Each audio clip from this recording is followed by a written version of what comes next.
Everyone, কেমন আছেন সবাই?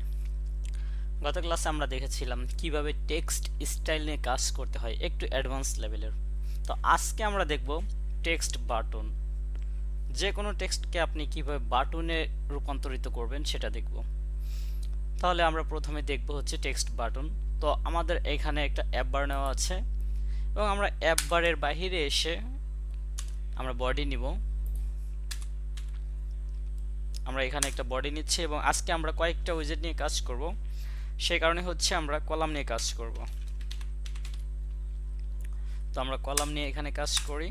কলামের মধ্যে থাকে চিলড্রেনের মধ্যে আমরা এখানে একটা টেক্সট বাটন নেব। তো আমরা এখানে টাইপ করি টেক্সট বাটন। টাইপ করার সাথে সাথে কিন্তু আপনার টেক্সট বাটনটা এখানে চলে আসবে। তো আমরা এখানে একটা টেক্সট বাটন নিয়ে নিলাম। আমাদের টেক্সট বাটনের মধ্যে যে কোনো ধরনের বাটনের মধ্যে আমাদের কি থাকে, একটা ওয়ান প্রেসড থাকে আর একটা হচ্ছে চাইল্ড থাকে। তো আমাদের ওয়ান প্রেসডের মধ্যে আমরা একটা অ্যানোনিমাস ফাংশন ক্রিয়েট করতে পারি। প্রথমে ফার্স্ট ব্র্যাকেট এবং ফার্স্ট ব্র্যাকেটের বাইরে একটা কার্লি ব্রাসেস অর্থাৎ একটা সেকেন্ড ব্র্যাকেট, এবং চাইল্ডে আমরা একটা টেক্সট এখানে দিয়ে দিতে পারি।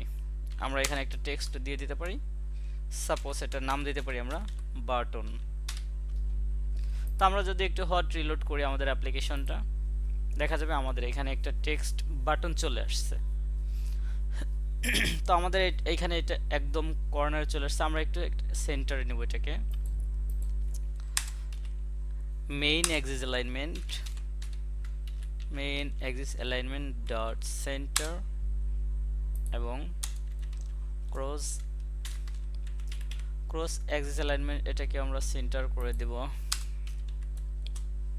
এবং এই কলামটাকে আমরা র্যাপ করব সেন্টার উইজেট দিয়ে।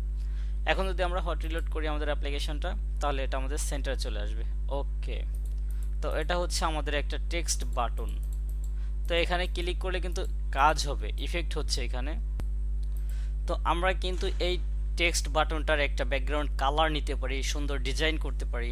তো কিভাবে আমরা ব্যাকগ্রাউন্ড কালারটা নিতে পারি, আমরা এখানে সাপোজ টেক্সট বাটনের মধ্যে আমরা স্টাইল নামে একটা প্রপার্টি পাবো এবং এখানে আমরা দিতে পারি এই স্টাইল প্রপার্টির মধ্যে আমরা দিতে পারি বাটন স্টাইলটা নেওয়ার পরে আমাদের আমরা যদি কন্ট্রোল পি প্রেস করি তাহলে কিন্তু আমাদের এখানে দেখা যাবে টেক্সট স্টাইল, ব্যাকগ্রাউন্ড কালার আছে, foreground colour, overlay colour, shadow colour, এগুলো অনেকগুলো অপশন আছে এখানে, আপনারা এগুলো ট্রাই করতে পারেন।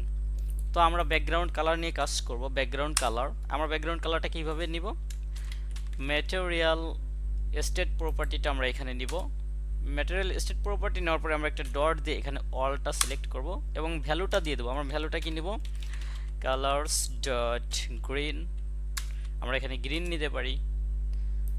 তাহলে আমি যদি একটু হট রিলোড করি আমার অ্যাপ্লিকেশনটা, তো এখানে গ্রিনটা চলে আসছে। এবং আমরা যদি আমাদের এই টেক্সটের বাটনটার কালার যদি আমরা এখানে একটু হোয়াইট করে দিতে পারি স্টাইল নিয়ে, এখানে আমরা টেক্সট স্টাইল ইউজ করতে পারি। গত ক্লাসে আমরা দেখেছিলাম কিভাবে টেক্সট স্টাইল নিয়ে কাজ করতে হয়। এখানে আমি টেক্সট স্টাইলের মধ্যে কালার পাবো, কালার্স ডট হোয়াইট। তো আমরা যদি এখন একটু হট রিলোড করি আমাদের অ্যাপ্লিকেশনটা, দেখতে সুন্দর লাগবে। তো দেখুন আমাদের বাটনটা কিন্তু রেডি, এটা কিন্তু একটা টেক্সট বাটন রেডি হয়ে গেছে। তো আমরা কিন্তু এই টেক্সটের কালারটা এইখানে না দিয়ে আমরা কিন্তু এখানে ফোরগ্রাউন্ড কালারটাও ইউজ করতে পারি। তো সেটাও একটু দেখে নিই চলুন। আমরা এখানে এই স্টাইলটা ডিলিট করে দিলাম এবং আমরা এখানে কালারটা নিতে পারি, ফোরগ্রাউন্ড কালার নামে একটা অপশন আছে। আর সেম এখানেও আমরা ম্যাটেরিয়াল স্টেট প্রপার্টিটা ইউজ করে এখানে ডট অল দিব এবং আমরা আমাদের এখানের ভ্যালুটা দিয়ে দিব কালার্স ডট হোয়াইট। তো তাহলে কিন্তু আমাদের ডিজাইনটা সেম থাকবে। তো আমাদের এই বাটনের কালারটা কিন্তু সেমই থাকবে। তো এটা হচ্ছে আমাদের টেক্সট বাটন। তো আমরা এখন একটা নর্মাল টেক্সট নিয়ে কাজ করব, যে একটা নর্মাল টেক্সটকে কিভাবে বাটন বানানো যায়। আমরা এখানে একটা টেক্সট নিলাম এবং এই টেক্সটের নাম দিয়ে দিতে পারি আমরা বাটন 2। এটা হচ্ছে আমাদের একটা টেক্সট, নর্মাল একটা টেক্সট। তো এখানে টেক্সটটা আসবে, এটা হচ্ছে আমাদের নর্মাল একটা টেক্সট। আমি একটু এখানে সাইজড বক্স ইউজ করতে পারি একটু হাইটের জন্য, হাইট 20 পিক্সেল। এবং আমি আমার এই বাটনের কালারটা একটু চেঞ্জ করে নিতে পারি, বুঝতে সুবিধা হবে।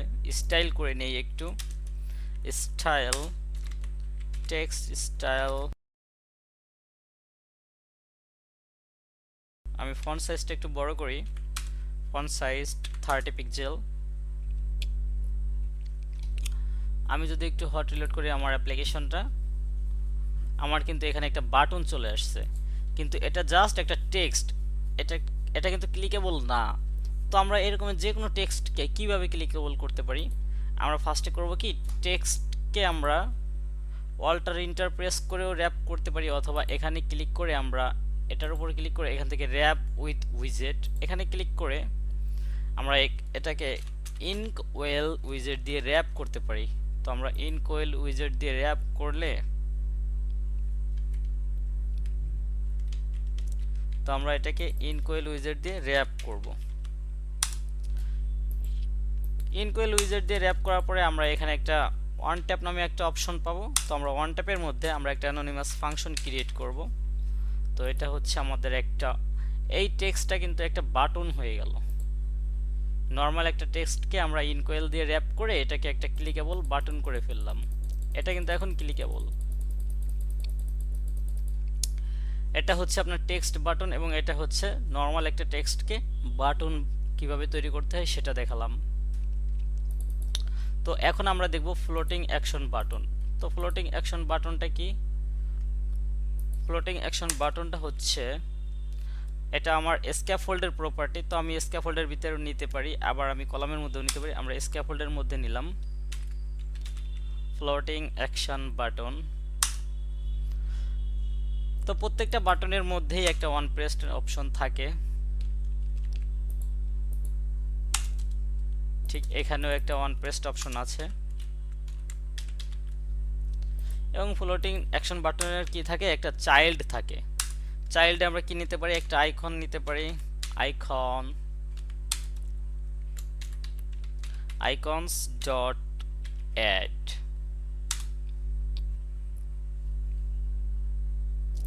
তো আমি যদি একটু হট রিলোড করি আমার অ্যাপ্লিকেশনটা, আমার এখানে একটা ফ্লোটিং অ্যাকশন বাটন চলে আসছে।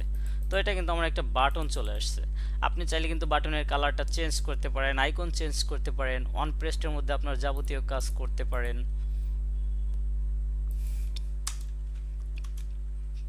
তো এখানে ব্যাকগ্রাউন্ড কালার আছে, আমরা যদি ব্যাকগ্রাউন্ড কালারটা নিয়ে কাজ করি, কালার্স ডট গ্রিন, জাস্ট এতটুকু।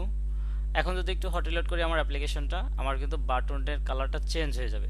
বাটনের কালারটা কিন্তু চেঞ্জ হয়ে গেছে। আপনার এইভাবে ফ্লোটিং অ্যাকশন বাটন নিয়েও কাজ করতে পারেন। তো এই ছিল আজকের ভিডিওটি। যদি ভিডিওটি ভালো লাগে অবশ্যই লাইক করবেন, কমেন্ট করবেন, এবং যারা আমার চ্যানেলটি এখনও সাবস্ক্রাইব করেননি দ্রুত সাবস্ক্রাইব করে বেল আইকনটি অন করে দিন। ধন্যবাদ সবাইকে।